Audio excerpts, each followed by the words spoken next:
It is time for your non-visual tutorial on how to guide a blind person. Let's jump into it. From a black background, two teal canes crossing behind a pink atom flicker on in neon light. To the right, white words stack vertically, blind over matter. The words and logo fade to black.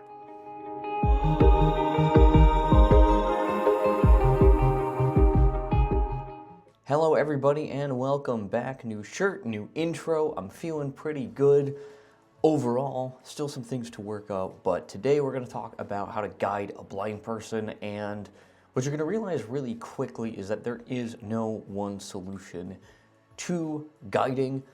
More of what I'm going to talk about today is kind of some tips and ideas, some things that you should keep in mind as you go about trying to help someone who can't see. Now, before we start with this, my disclaimer, as I give very often on this channel, is I don't speak for all blind people. I'm one dude. This is my experience and the way that I have learned to guide through a variety of experiences.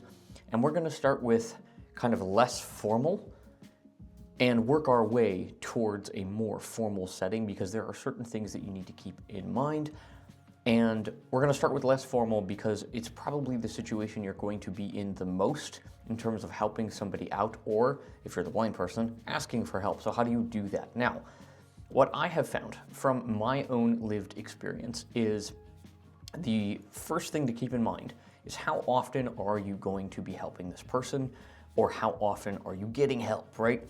So, for example, if I'm meeting up with a friend I almost never see and we're hanging out for an afternoon, it's not important for me to teach them every single detail of every, conceivable guiding situation. We just need to get where we're going, enjoy our day, and move on.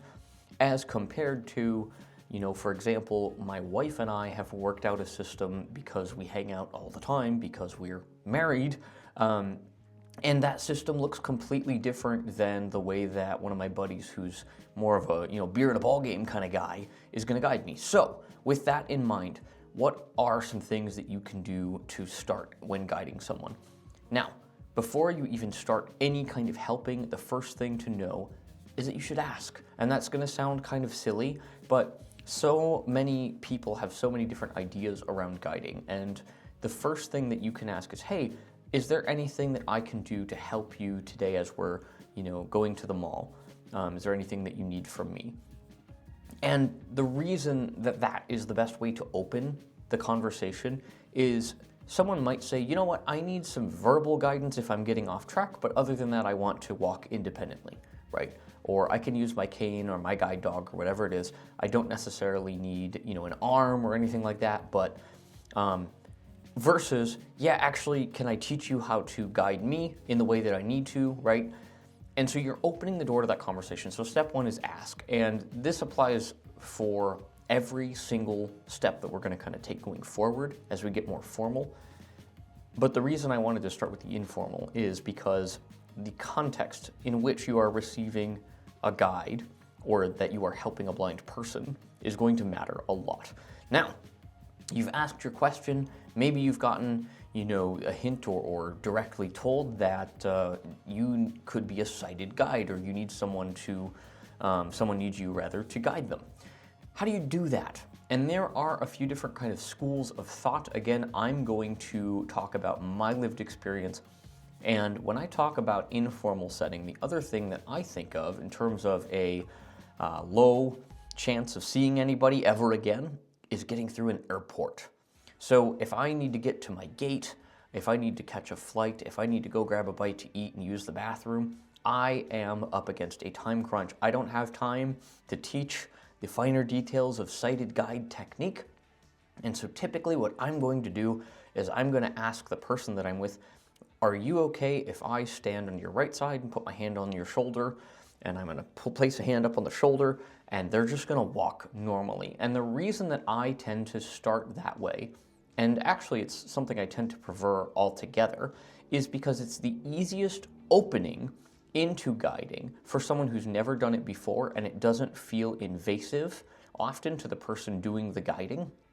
And it's a really good jumping off point that if you would like to teach them further points of guiding, or if you need more specific help, the shoulder technique, for lack of a better term, is a really good jumping off point. And so the reason that I also tend to start with the shoulder is that it's you walking with and beside somebody.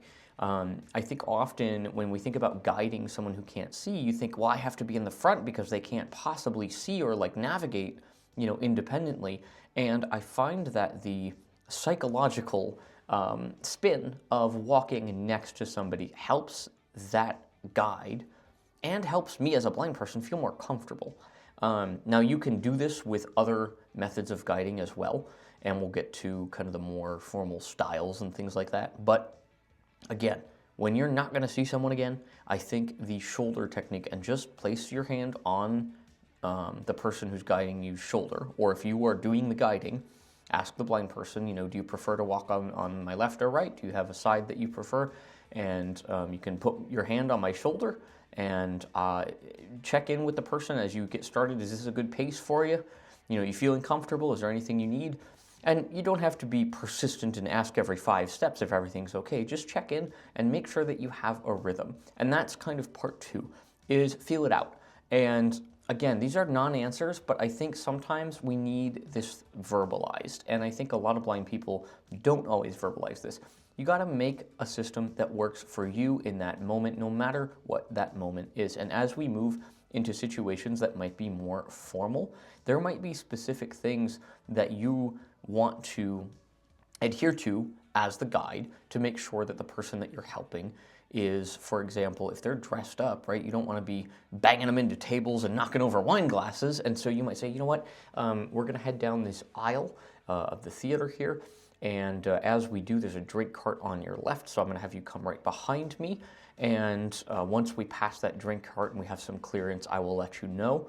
And helping to give a description of oncoming obstacles before, if you can, before they arrive, so that that person has a chance to react and ask for what they might need.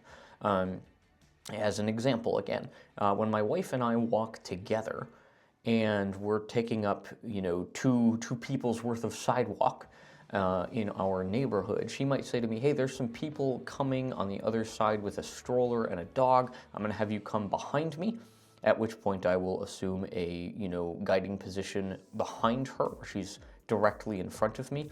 Now, with the shoulder technique, that is going to typically look, at least to me, is I'm going to take whichever arm I'm not holding, my cane or other objects in, and I'm going to place that arm on the shoulder of the person I'm in front of. So for example, I am typically a right-handed cane user.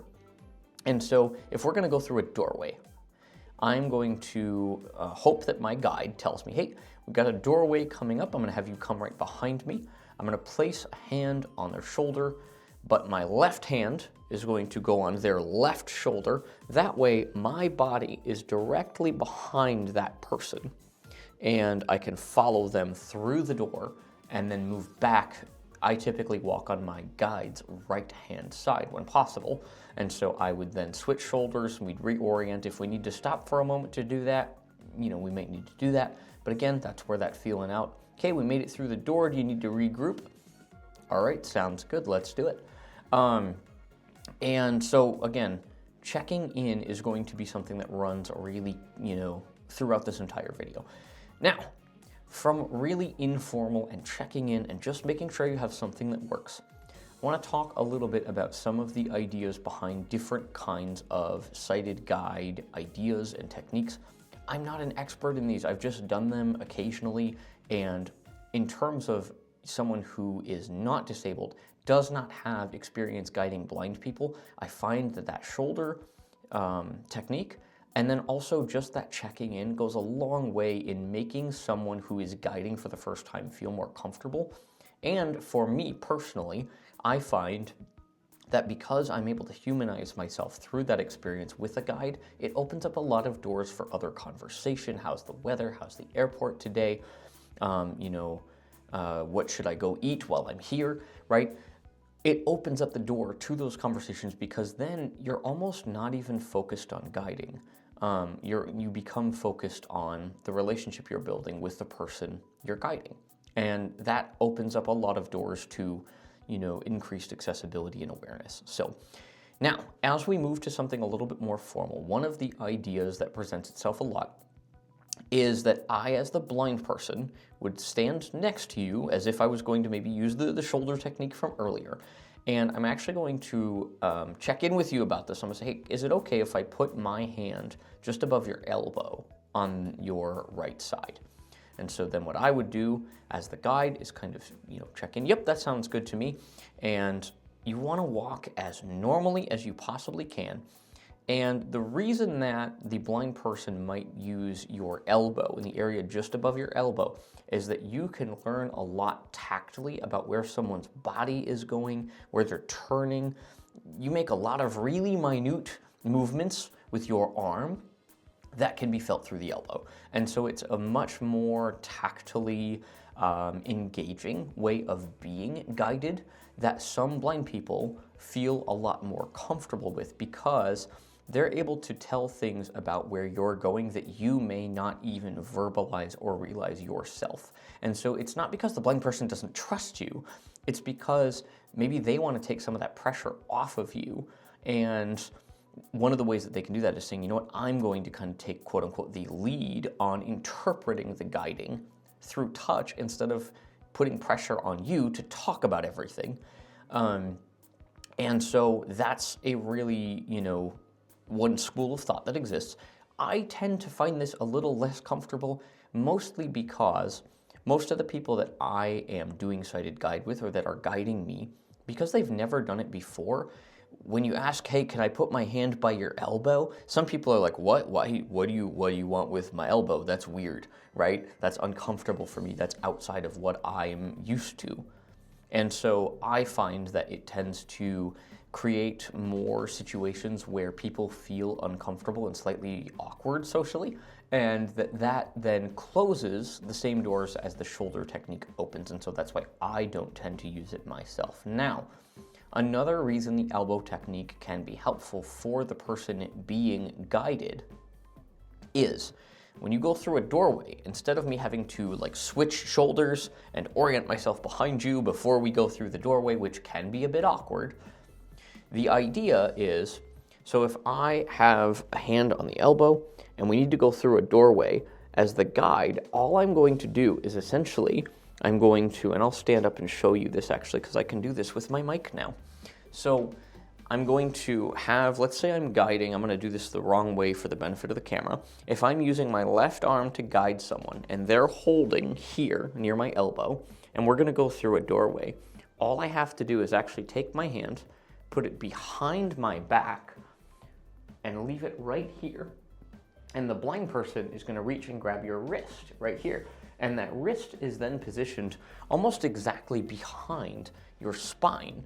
And so it's a much more comfortable and easy way to get through a narrow space and get you well on your way. And then you put your arm back next to you, the person grabs near your elbow, and off you go. Now, I do tend to find that way of going through doorways, if someone's comfortable guiding you and you're comfortable with that person, pretty successful for the most part. Now, what I will say there is this technique, the elbow technique, is definitely better utilized on somebody that you are comfortable with. And when you have a system that really works well with that person, it does make that guiding process smoother, as long as you are both extraordinarily comfortable with each other and you can communicate as needed. Now, one of the last pieces that I want to talk about in terms of guiding and orientation is a way more formal setting. For example, if and I've done this on a number of occasions, if I'm going to give a presentation or a speech, or I need to be oriented to a more formalized space like a conference room, first of all, I'm going to ask for that ahead of time. That's a video for another day, how to advocate for what you need in terms of presenting and speaking as a person with a visual impairment. But in terms of guiding, this is typically a one and done affair, right? I'm going to come up, I'm going to give my speech, and I'm going to go back to my seat. Now, as the blind person, you have to decide, do I want my own independence which may mean I have to take a couple extra steps to orient to the space? Or do I want to focus all of my energy on what I'm there to do and have someone assist me to get where I'm going without, tripping and falling off a stage or kicking a microphone cord and unplugging it and deafening everyone in the room with feedback? Don't ask me how I know. But in these really formal settings, I'm going to circle this back. We're going to call it all the way back to that really informal first couple of steps, and that's communication. If you feel like you are working with someone and you don't know them and you want to make sure they're comfortable in your space, whether it's a 5-star hotel, a fancy conference room, a stage, check in with that person and maybe describe the space a little bit and say, the area where you're going to be speaking this afternoon is in a very steep theater. It's from 1912, and the stairs are a little bit cumbersome. I can orient you to the stage before you head on, if that would be helpful. I'm happy to take you up to the stage when the speaker before you is wrapping up. That way you're waiting in the wings ready to go. You just let me know what you need. And if they don't know, offer a couple options. And this is kind of the last thing that I want to say directly to the guides, is it's really hard if you've never guided a blind person, if you've never helped a blind person before. There is no reason for me as a blind person to expect you to know what you're doing. And a lot of blind people, not all of them, and not all of us, but I do my best to give a lot of grace and understanding to the fact that I can't expect someone who's never done this before to do a great job. Or, I'm not going to expect you to fail either. This is a process, and as my 4th grade teacher used to say all the time, it takes 2 to tango. So we have to work together. And this is the last point I'm going to make in this video, and that is that this is a process. It is something that is always evolving. I have been with my wife for nearly 6 years at this point. And we are still working out what works best when we're navigating certain situations. Excuse me, when she's feeling overwhelmed and can't always verbalize, sometimes I need to pull away and use my cane to make sure that I can be safe and she can be as comfortable as she can, and we'll meet back up, once we pass the chaos. There are times where, we just need to figure it out, and so we'll stop and kind of orient to something before we move forward. And there are times that you're going to miscommunicate. There are times you're going to make mistakes on both, sides, the guider and the guidee, right? And that's okay. That's what this process is for, and any blind person who has existed in the world with any sighted person is going to understand that. And I hope that as sighted people, you're going to understand that, we're still independent. We might fall, but it's not the end of the world, right? If we trip, if we make a mistake, if we do knock that wine glass over, it's not the end of the world. We're working on this together, and it is a process. So if you have any specific questions, I'm happy to answer what I can below. Hoping you liked the new intro, and lots to come on the channel. We are knocking 11 subscribers away from 400 humans who have hung out with me for this madness over the last several years. So, thanks for watching. I will see you all very, very soon. Take care of yourselves. Take care of each other. Peace.